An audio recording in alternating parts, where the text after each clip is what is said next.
Pandipriya ma'am, in your point you have to mute.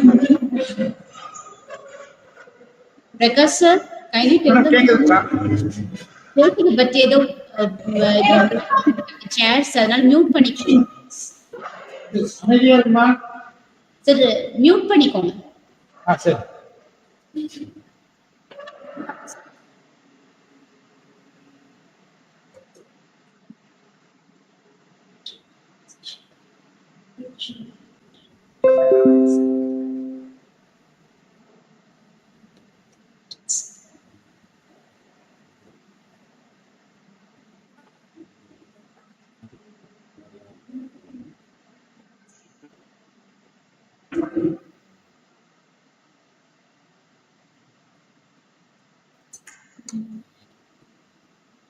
Pandipriya ma'am, or who's managing this? Please, Dr. Rakesh Agarwal sir is waiting. Kindly let him in. Is there any admin check you have? Pandipriya ma'am.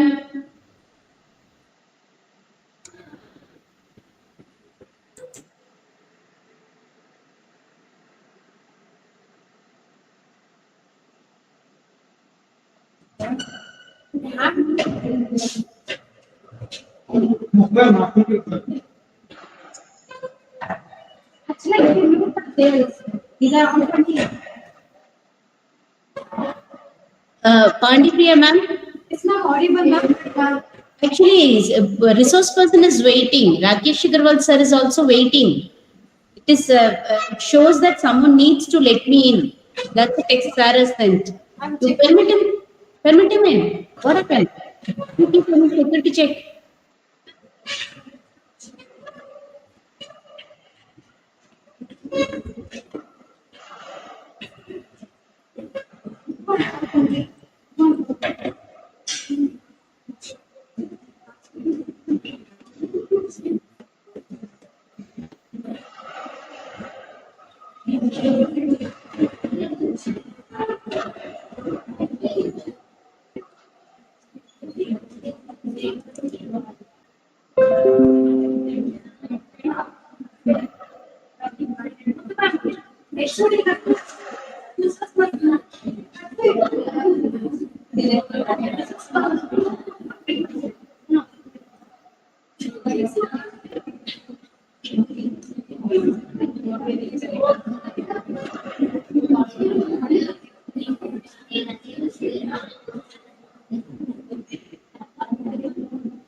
Sir, Prakash sir. Prakash sir. என்ன ஆச்சு? உங்க resource பர்சனும் நம்மளோட உங்களும் உள்ளுக்குள்ள வர முடியலன்னு சொல்றாங்க. இல்ல அவங்க பாண்டிப்பிரியா அங்க இருக்காங்களா? Pandipriya ma'am, they are not coming in. They are not able to come in. Ma'am கேக்குங்களா மேம்? மேம் அத குரூப் கிரியேட் பண்ணவங்க அப்டேட் கொடுத்தாதான் மத்தவங்க எல்லாம் உள்ள வர முடியும் மேம். அவங்க தான் ஃபர்ஸ்ட் அப்ரூவ் கொடுக்கணும் எல்லாத்துக்கும் ஜாயின் பண்றதுக்கு. பாண்டிப்பிரியா மேம் யார் கிரியேட் பண்ணிருக்கா? ஹெச்ஓடி மெயில்ல தான பண்ணிருக்கு. என்ன ஆச்சு? அது நீங்க இப்ப ஹேண்டில் பண்ணலையா?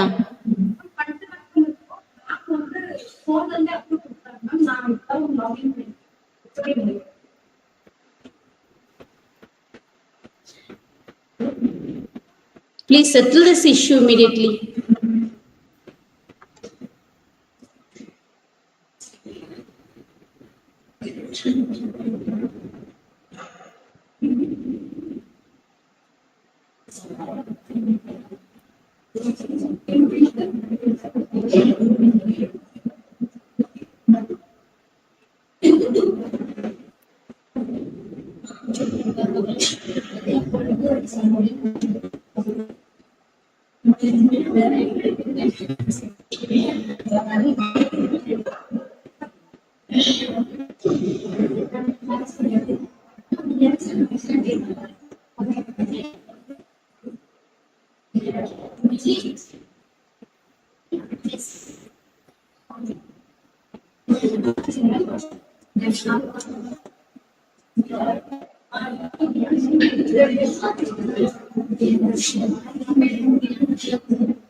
Hello, sir. Welcome.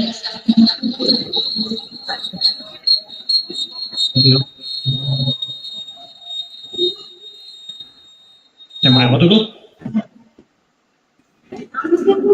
Yes, sir. You're audible. How are you, sir? Right. So Welcome, you can sir. hear me and you can see me. Excellent. Hello, sir.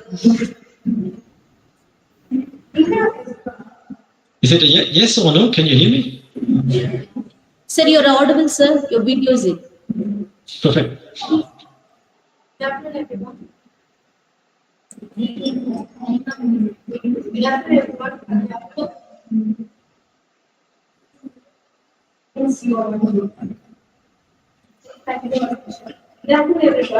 extend a warm welcome. Almost here,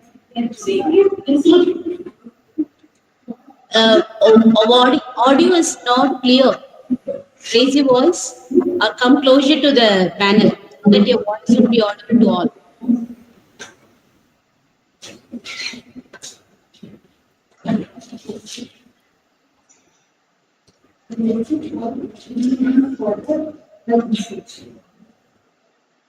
Good afternoon, everyone. I extend warm welcome across gathered here today, including our extended resource personnel and teachers and students. I would like to call Mr. Ben for the welcome speech.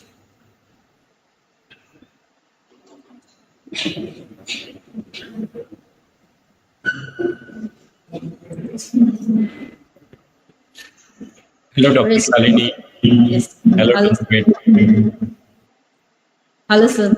Hello. Michael is joining. You should be there. Oh, okay. Has he joined, sir? He was trying to join. So he had the same issue. So Are you? he'll join in a minute. Ma'am, HOD ma'am, kindly check for the entry. Michael. Sir is waiting. Correct.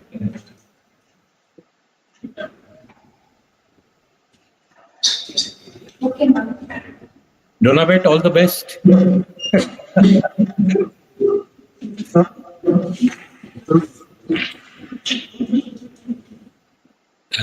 Dr. Shalini, how many students are there? 100?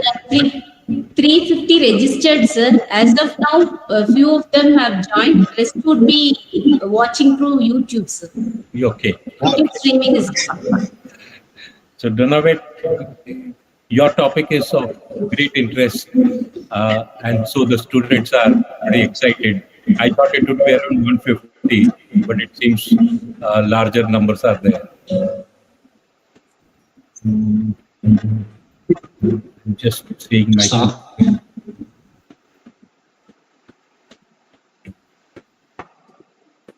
But actually, ma'am, are you able to let him in, sir? Michael, sir? Ma'am, Uh,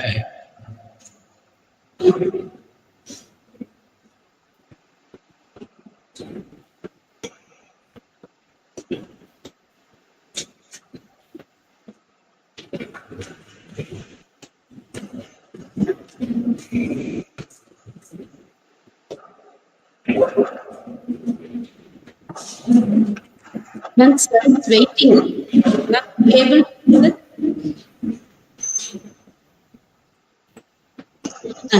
Sir is welcome, sir. Hi, Dr. Michael. You're breaking up a bit, Shalini. Seems good for me.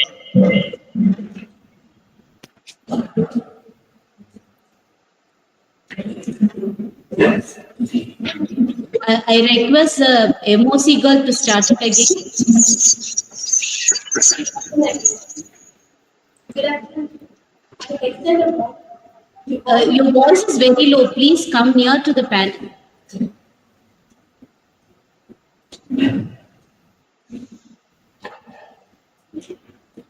Good afternoon, everyone. I extend a warm welcome to all those gathered here today, including our excellent resource person, teachers, and students. I would like to call our principal ma'am for welcome speech.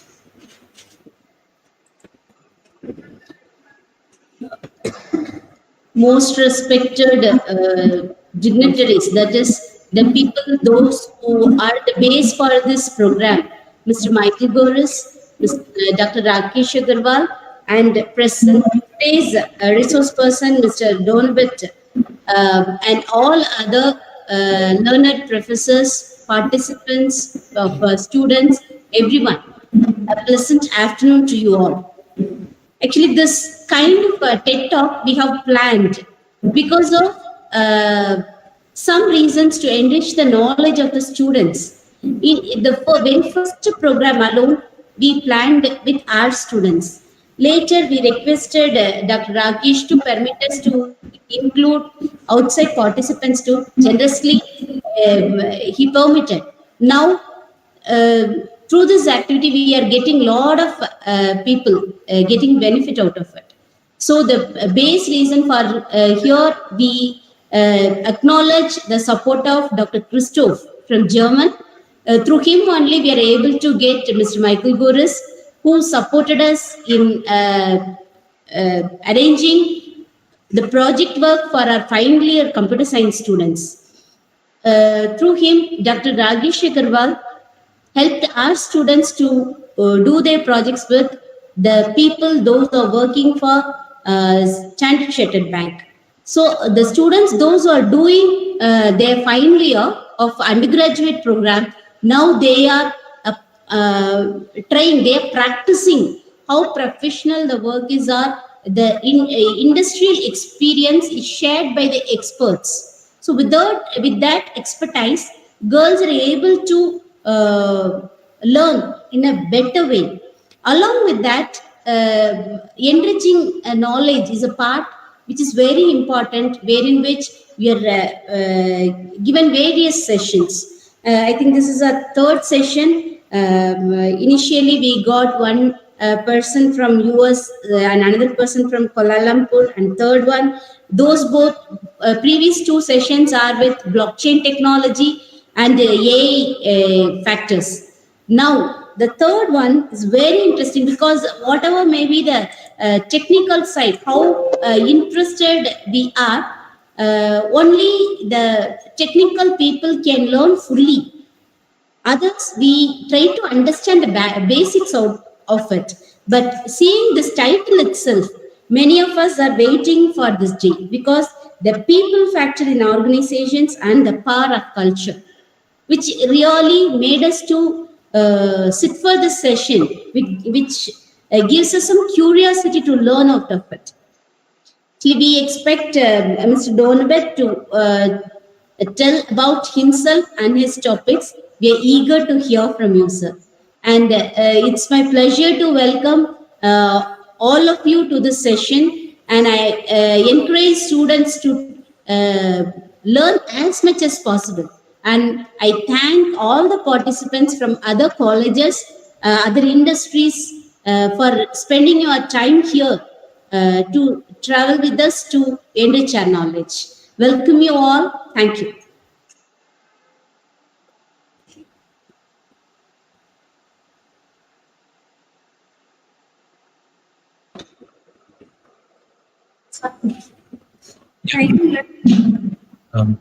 Donovan, you can go on.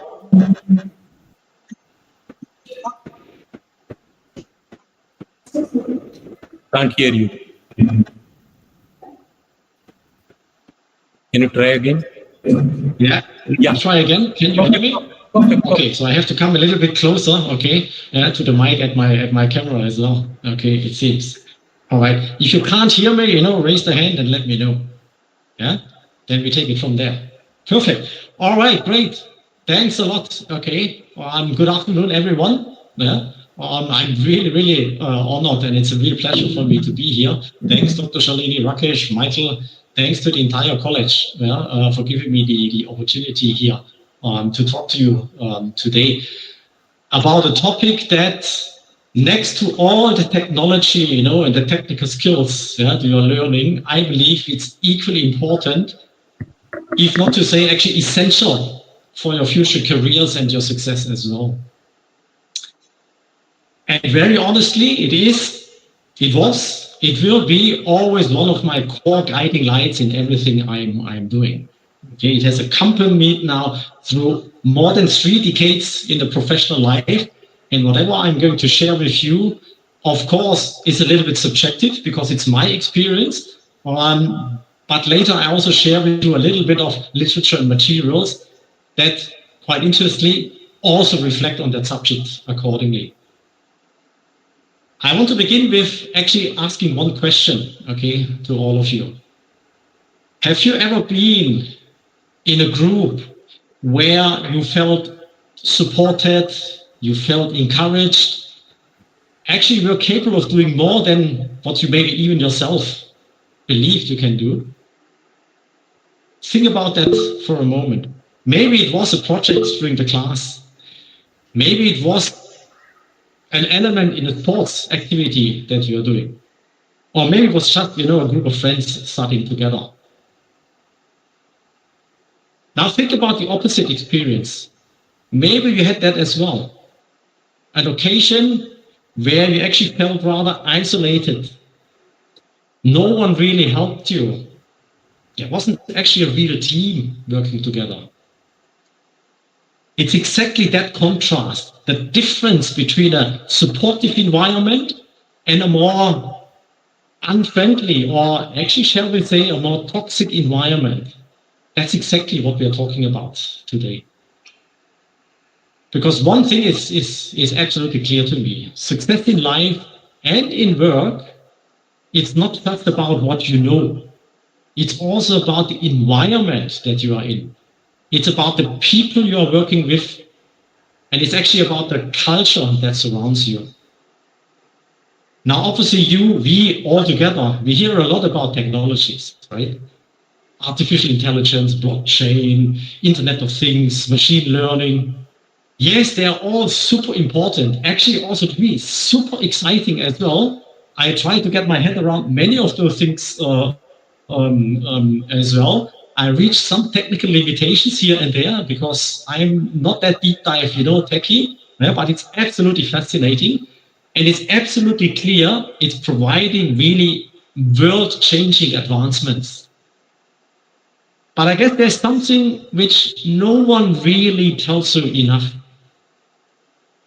And that's technology alone is not making an organization or a company really succeed.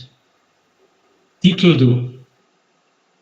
So here it again, technology alone is not what makes an organization or a company succeed. People do. So today we are going to talk about people. We talk about that people factor. We talk about workplace culture. We talk about the absolute importance of continuous learning. We talk about why soft skills are as important as hard skills. But actually, most importantly, we are going to talk about you, about how you actually can take control of your own growth, how you can build some leadership skills, and how you yourself can shape the culture around you.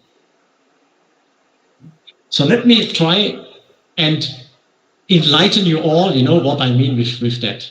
Let's go to the first subject over here. It's about the people factor and the culture as such. But let me start with one question for you. What makes an organization work? It's not just about technology. It's not just about projects. It's not just about business goals and business objectives. At its very core, an organization is a community. It's a community of people. It's a group of people, they work together. They work towards something maybe even bigger than themselves.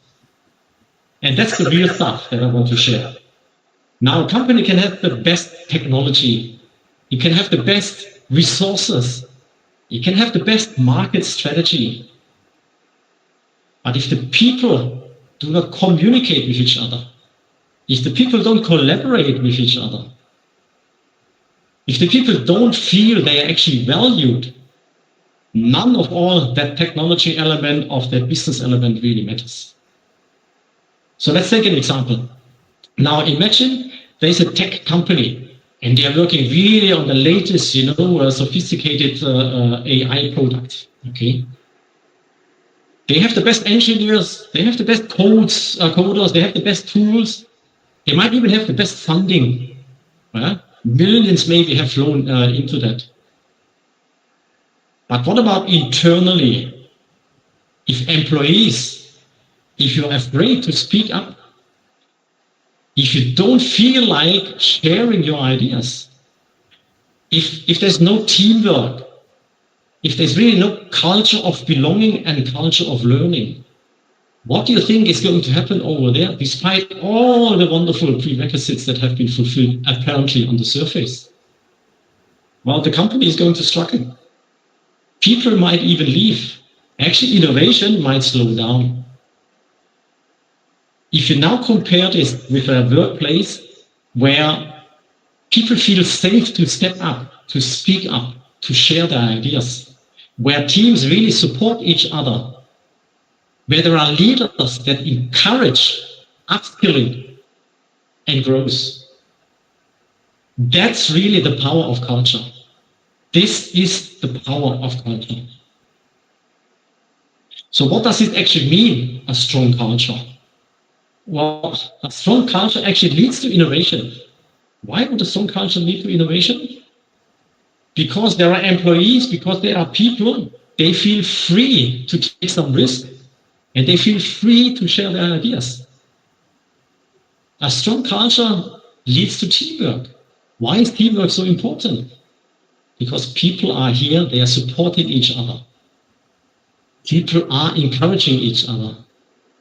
Instead of just competing with each other, yes, sometimes, very often, occasionally, even in a toxic way.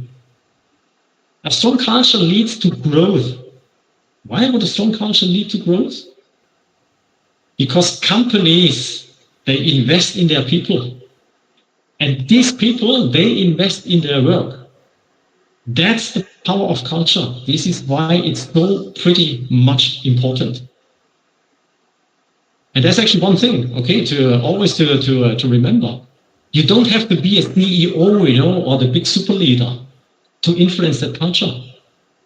You can literally start shaping the culture of an organization the moment you are stepping into the workplace, the moment you're stepping into that community. Think about your own classrooms. So maybe think about a classroom where students really help each other. You share notes, you discuss some ideas. You might even push each other to do better. Now imagine another classroom, actually no one helps each other. Okay? Students refuse to share the knowledge accordingly. Why? Because they see, the others, the peers, only as competitors. Okay. Which one do you think in the end will produce, if I may use that term, will create better students? What do you think? The same applies to organizations, to companies as well. The same is absolutely true for companies as well. The way how people treat each other really matters. Getting along with each other really, really matters. Remember, you might spend maybe even more time in a workplace than maybe at home, okay?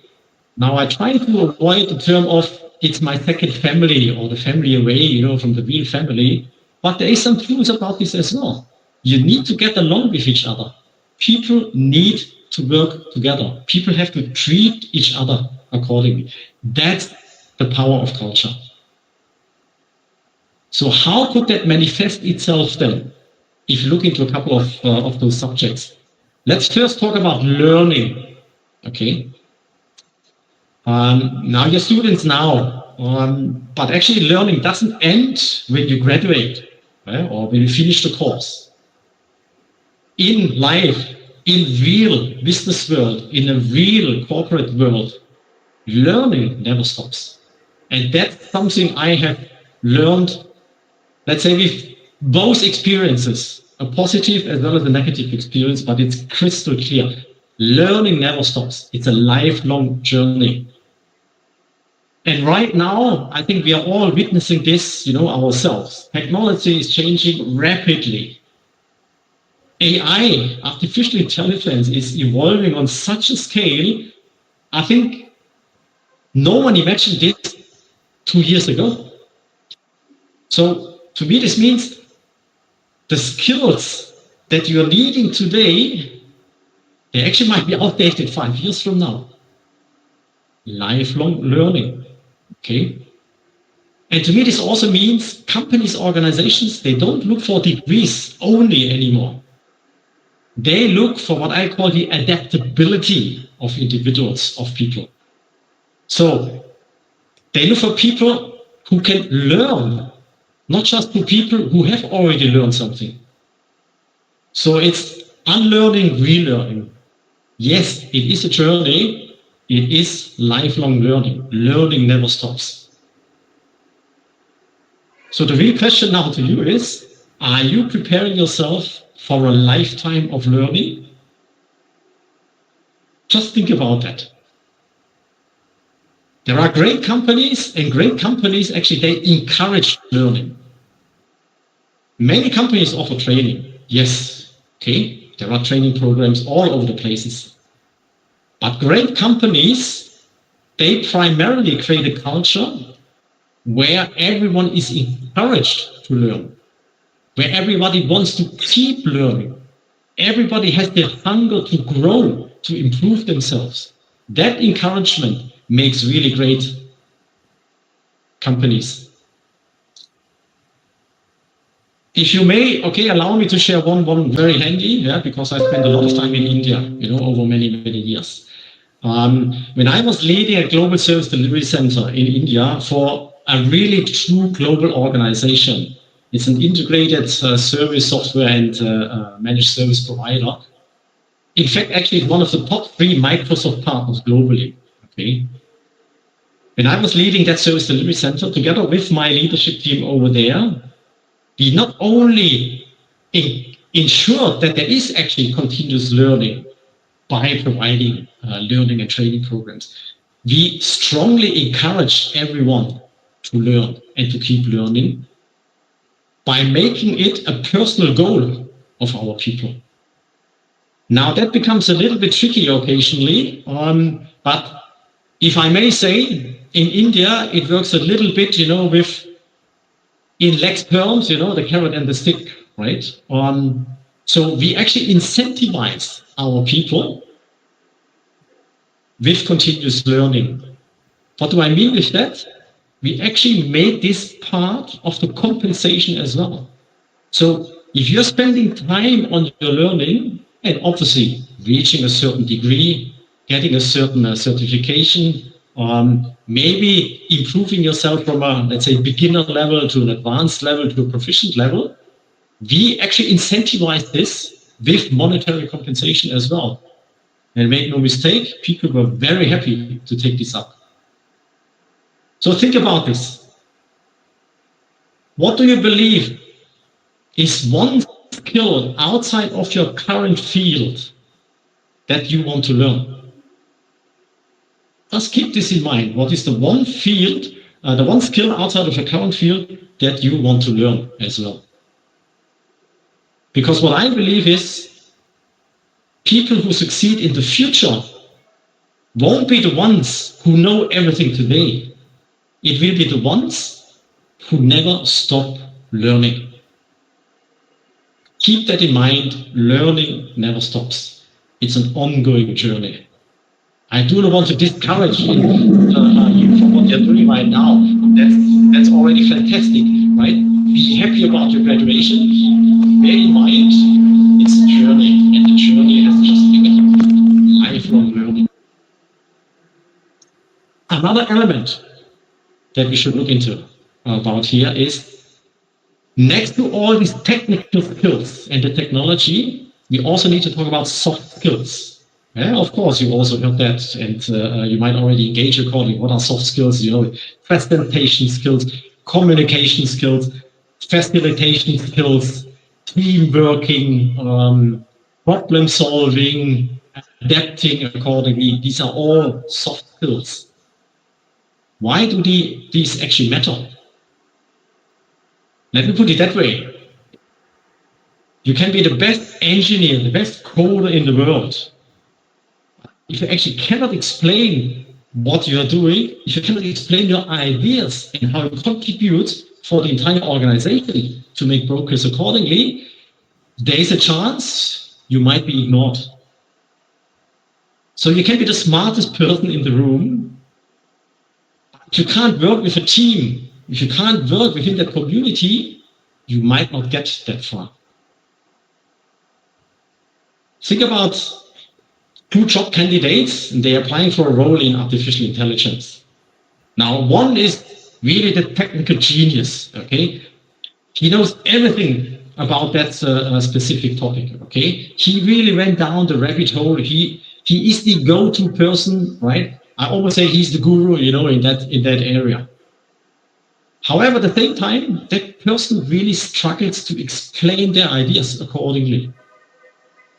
Now, on the other side, there's another candidate, also very skilled, maybe not so extremely deep dive technically skilled, but also very well skilled.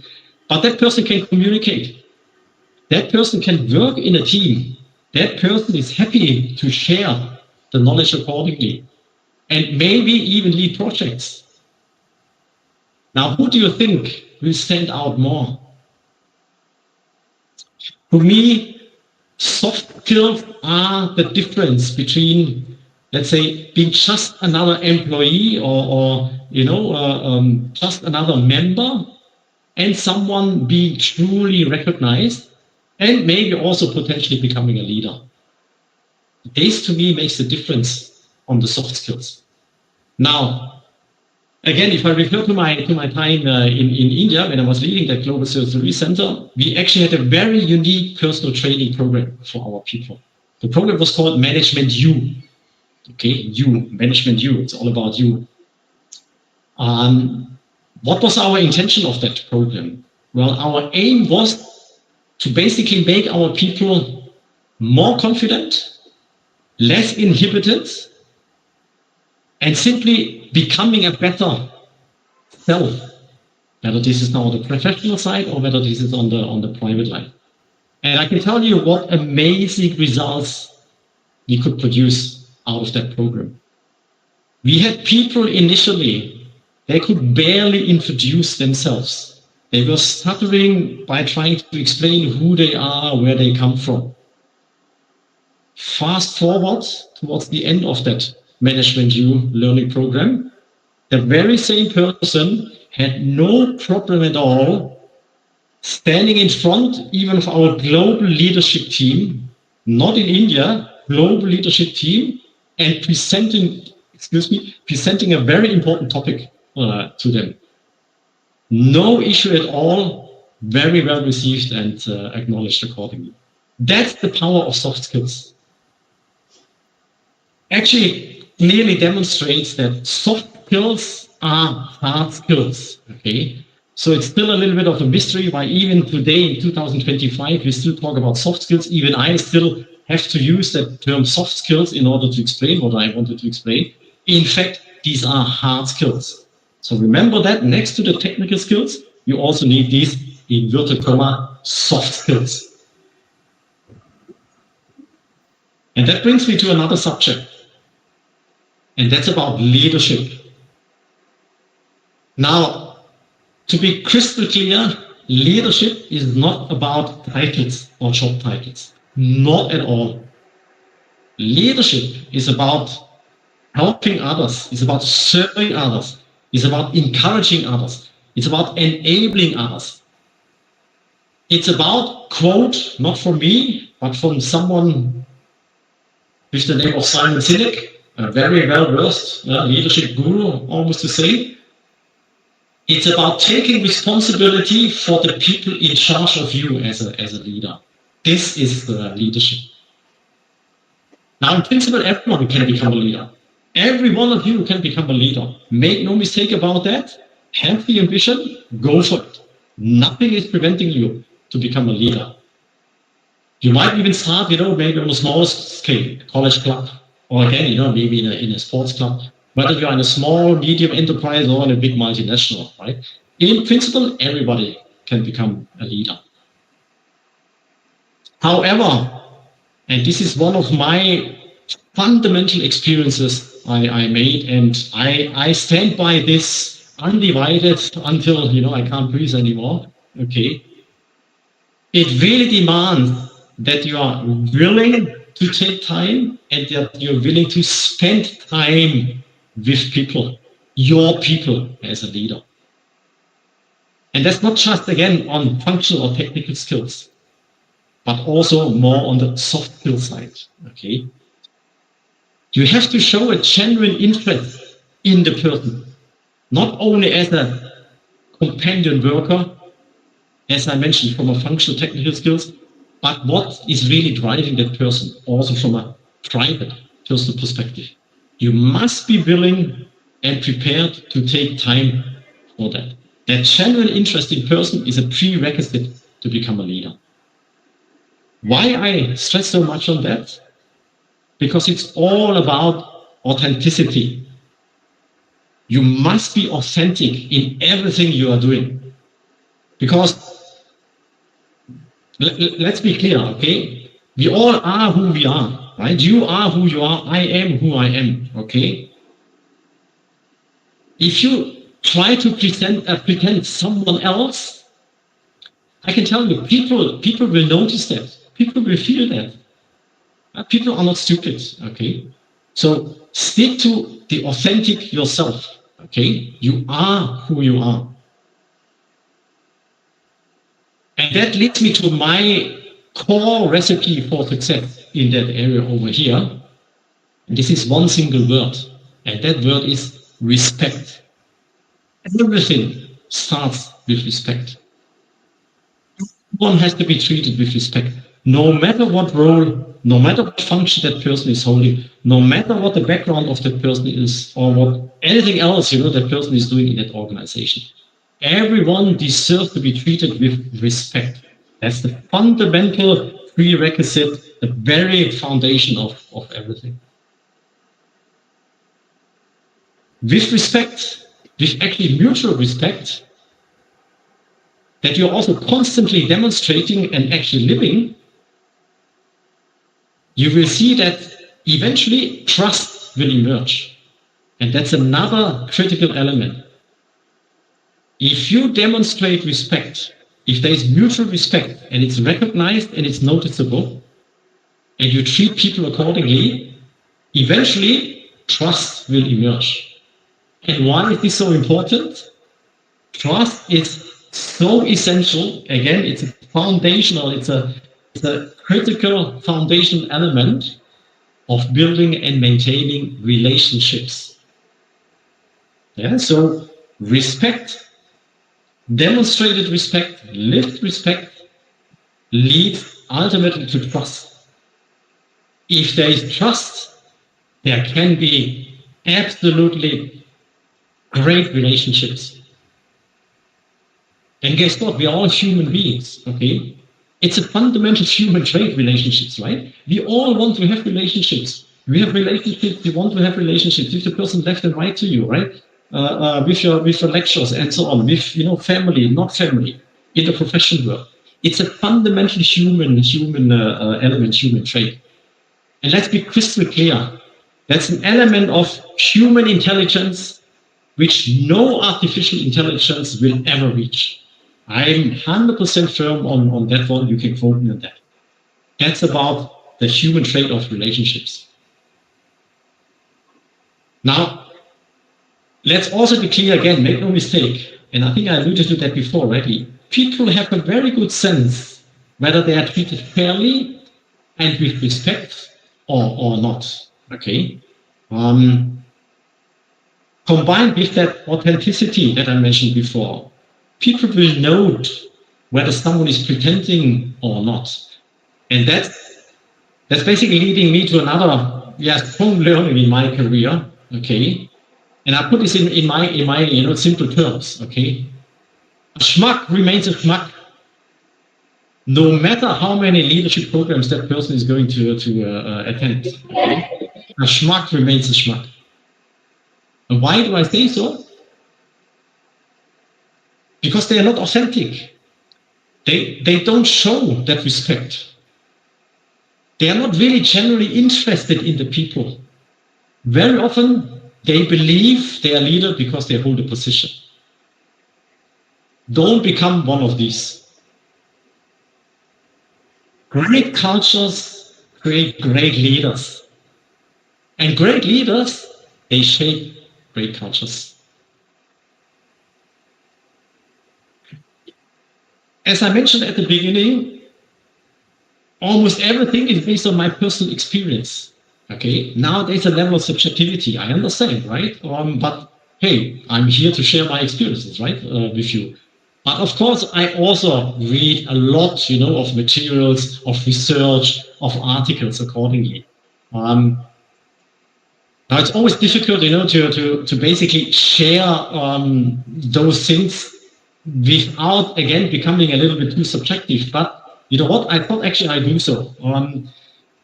And don't be, let's say, shocked by actually the first title of a book that I actually found very, very interesting and which I wanted to share with you. Yeah? And I'm not sure whether you actually can see it, but I tell you the title. It's called Surrounded by Idiots. Now, this might maybe sound a little bit, harsh.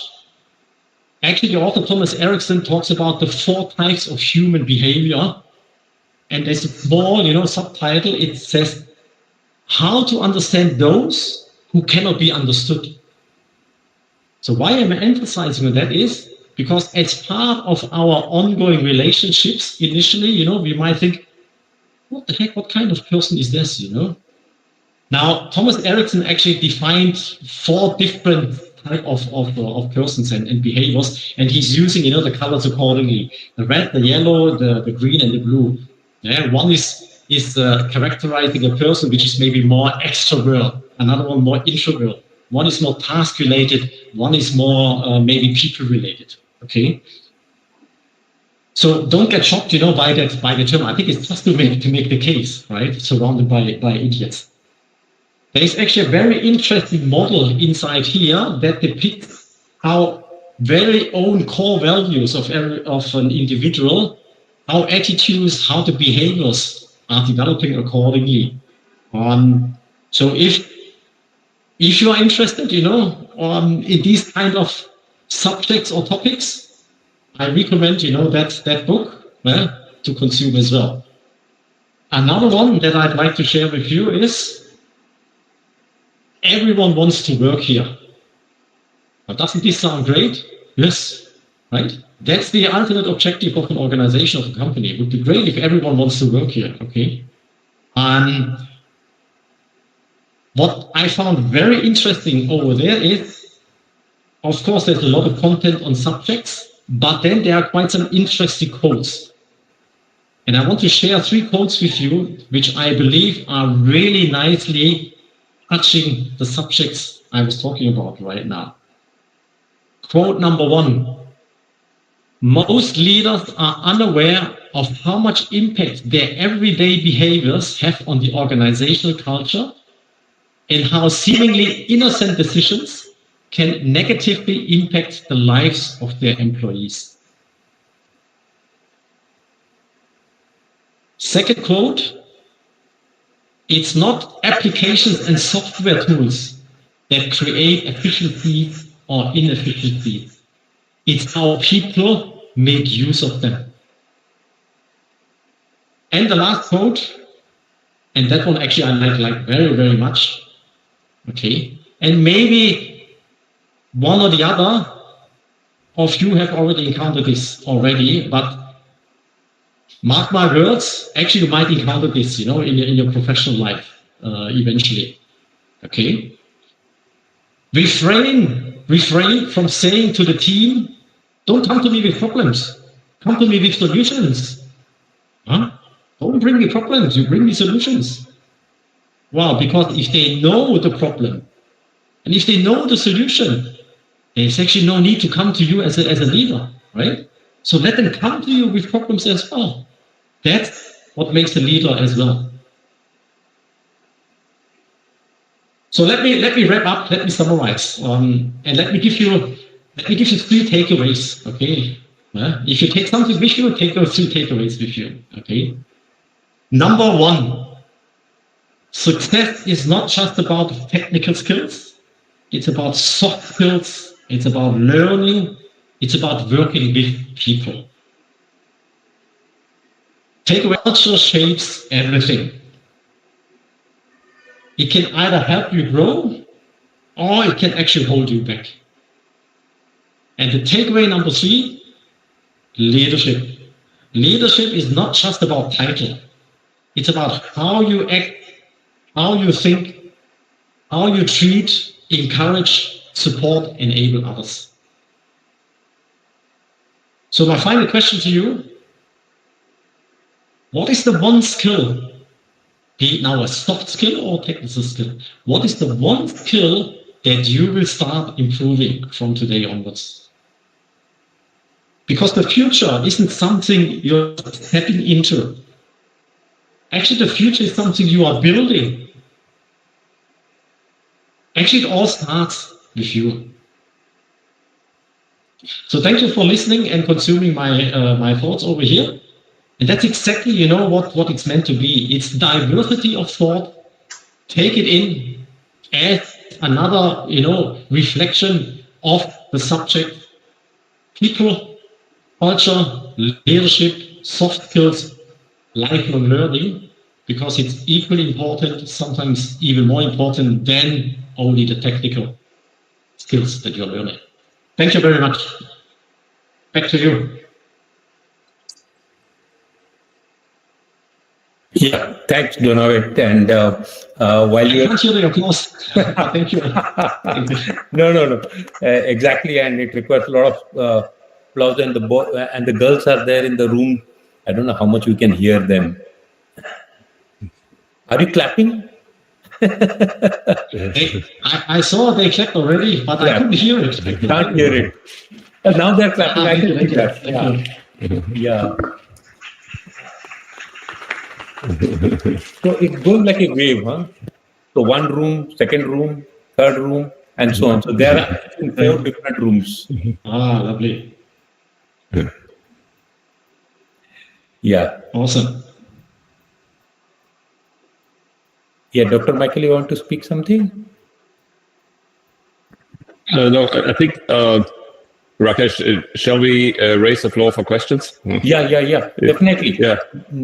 Definitely, because that's important. And while Donovan was speaking, I know this students are very young, and Donovan, honestly, we of course know the importance of culture, importance of soft skill, and these girls have been taught about this. It's not that they have not been taught, but while you spoke to them, it gives them immense ingrained thinking that, yeah, that's important. And one of the examples that I picked up from you, while both of you go for an interview, whom will you pick up?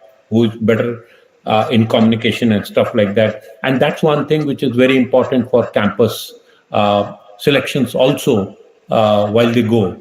Because if you can't communicate your code, for suppose you have written something very good, magical, but if you can't explain something, so and girls, you heard Donovan speaking that he also mentioned what is the skill that you would like to pick up after his speech or whatever it is. But any questions that you have, let's begin with that. Dr. Shalini, I'm taking away some of your good work. Students, come forward with your questions. It's a very good time to interact with sir. Don't be shy.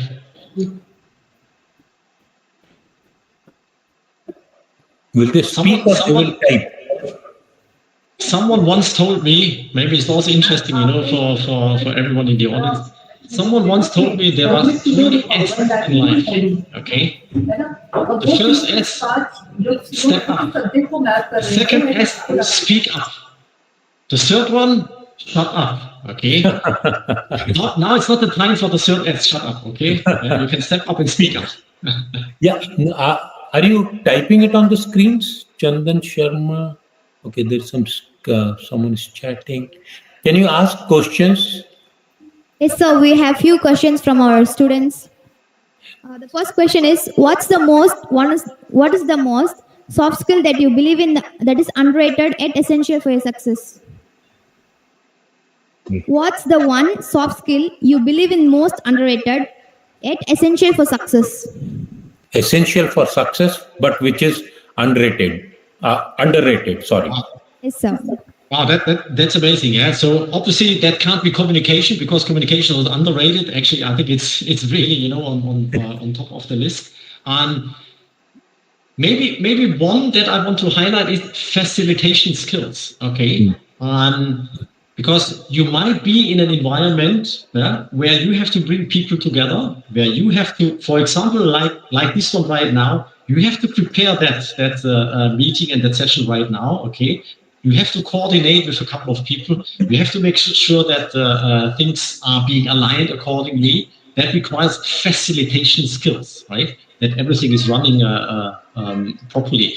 I would say, based on my experience, that is maybe a little bit underrated. We hear a lot about communication skills, presentation skills. Yes, I think it's very well there, but facilitation skills, in my view, could be stronger. A very good afternoon to everyone. Am I audible? Yeah. Yeah, sir. My name is Anurag Agarwal, and I'm working as a soft skill trainer and UP. And I must appreciate that the resource person has given an awesome presentation. Hats off to you, sir. That is a compliment from me. And sir, as far as this particular question is concerned that the girl had asked, if I would have been at your place, I would have been said that is emotional intelligence, EI, because we have seen so many researches has been done on this topic, and it has been underrated. And although it has a direct impact on academic excellence in higher education also, I appreciate your answer, but I think EI have been underrated, and it is one of the critical skills that we must have in this era, because I've also written a research paper that is future of AI is EI, future of artificial intelligence is emotional intelligence. So it's my opinion, and thank you, sir. Thanks, Anurag. Thanks, Anurag. Yeah, absolutely. Emotional intelligence. I tried to word, that buzzword. That's why, I did. Yeah, my pleasure, sir. My pleasure. Thank you, sir. Absolutely. Yes. And Donovan, you better, it this very well, that EQ, IQ, there are many Qs nowadays. You said of S, speak up. I always did well, my own kind of formula here is it's actually HI plus AI is CI. Human intelligence plus artificial intelligence, that's collaborative intelligence. And actually both have to come together. Okay. Again, technology alone will not solve anything. We need the human people element as well. Despite all the developments in agentic AI, right, I think we are still at the infant stage. Right? Oh, yeah. Questions, students? 3 classes, at least 30 questions. If I cut down by 30% also, some. Girls, otherwise I have to come down to Coimbatore and ask you questions. Yeah.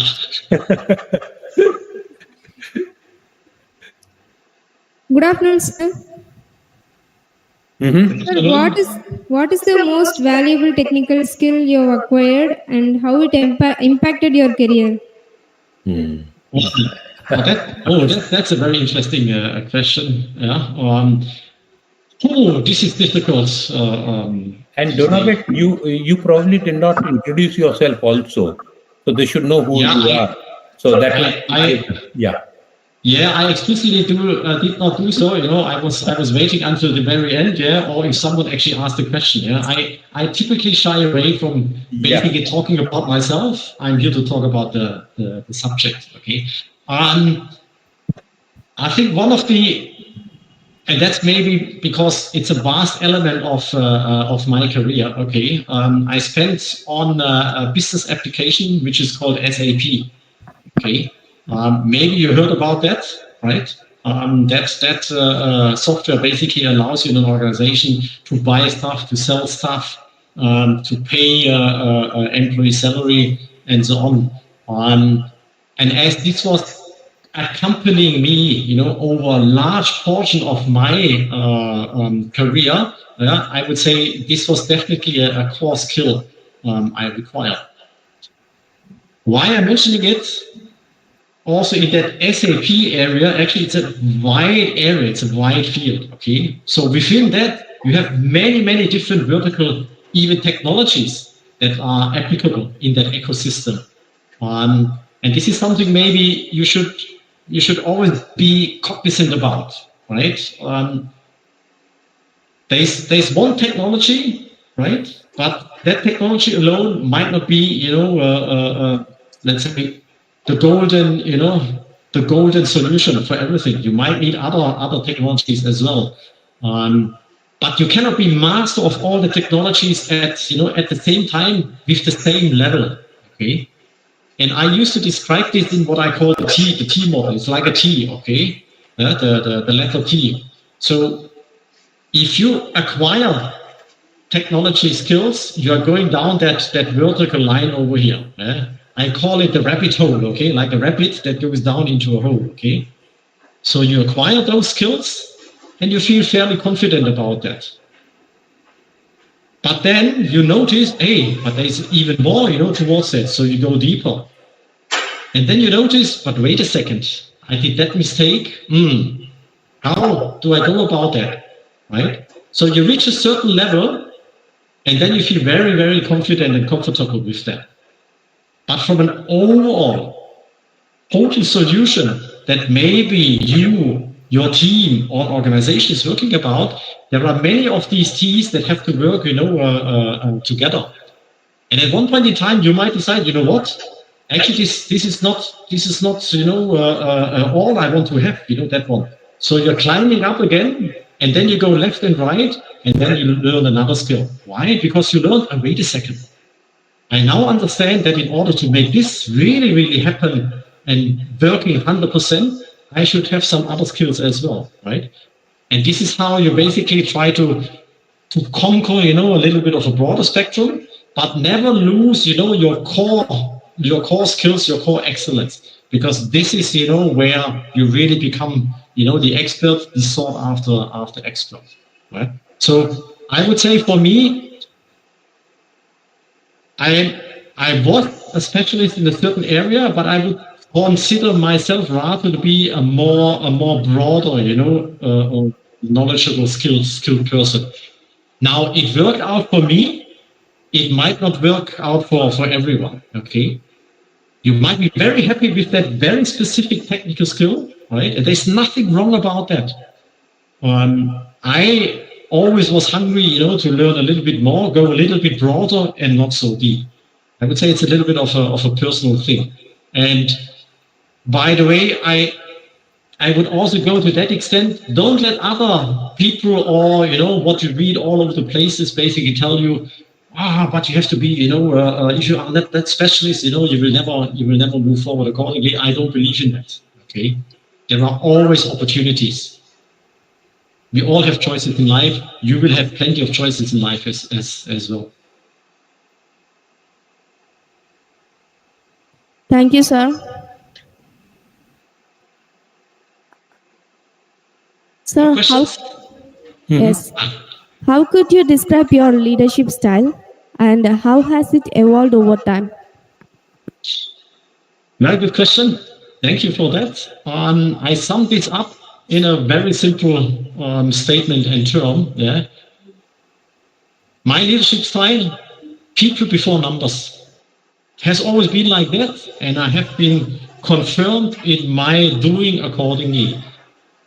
With a lot of opposition and with a lot of fights in various organizations, but I was always standing firm, with my conviction over here. So my leadership style is reflected in the term people before numbers. People simply matter most. That's how they describe my leadership style. Super. Excellent. So the front, both of you are sitting. So you get questions on the back, or you create questions on your own? Better. They collected questions from many and they are posting. So that was my guess. Got it. Dr. Shalini immediately started speaking. She said, otherwise this Rakesh will make them crazy. Oh, not like that, sir.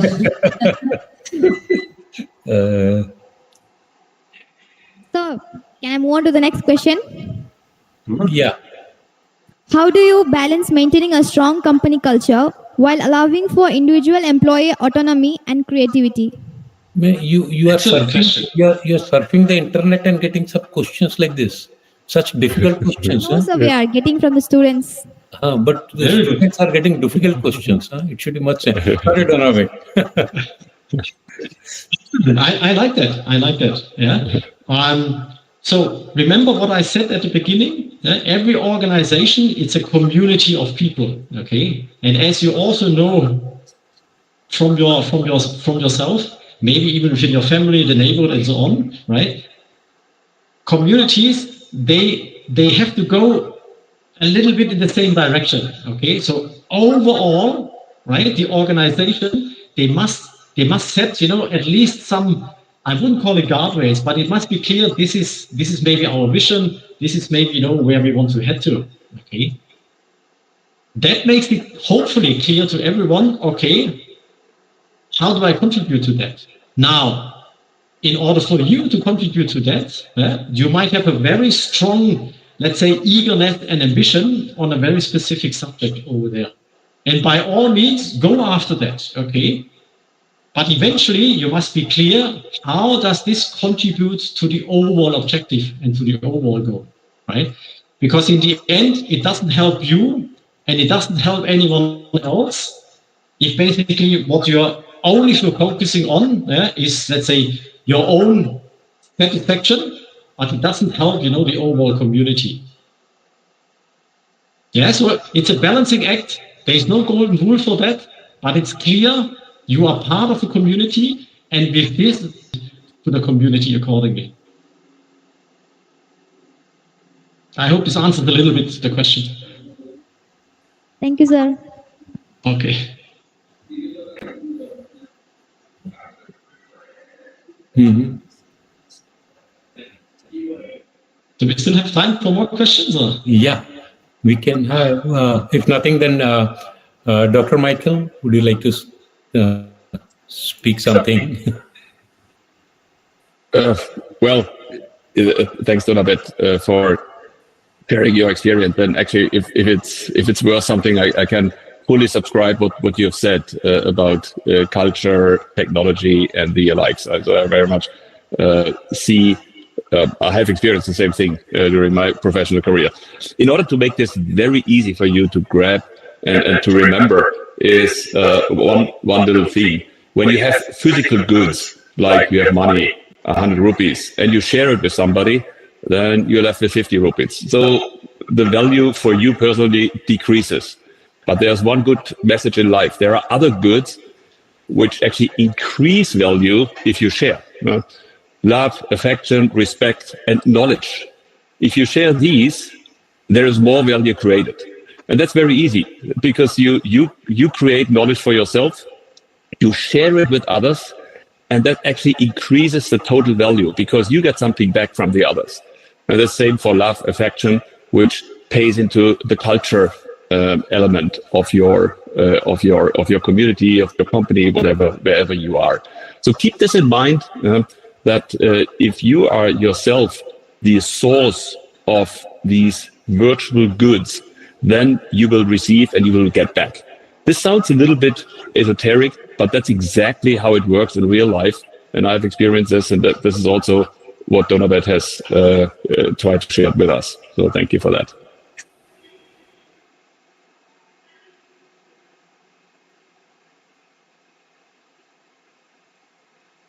Super. Sir? Dr. Shalini?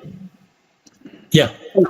Is there Excellent points we have learned. Being a leader, actually, sir presented his concepts and then he summarized. So that it's like classroom teaching, point by point, we are able to take it in. And soft skills are hot skills, of course. We have to consider all those as like how our breathing, eating, like we have to include everything with us in all our regular day-to-day life. And we would consider this, really we consider this as a great session for our personal life too, sir. Thank you so much. Thank you. Thank you. No, thanks, Shalini. And Shalini, when you said about food, no, something strikes to me about soft skill. You could have a vegetable, but you can't eat them without spices, without some kind of gravy or anything, and that is soft skill. I feel so. So technical skills are technical skills, but it needs to go through by some means. Yeah. If that's all, Dr. Shalini, shall we? Yes, sir. Vote of thanks is proposed by one of the faculty members. Okay. Thanks. Now, as we came end of the session, now I would like to welcome our HOD ma'am to deliver the word of thanks.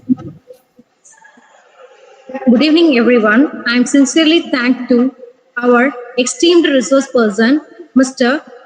Donabet Ronikian, for sharing her valuable insights on the role of people and culture in organization.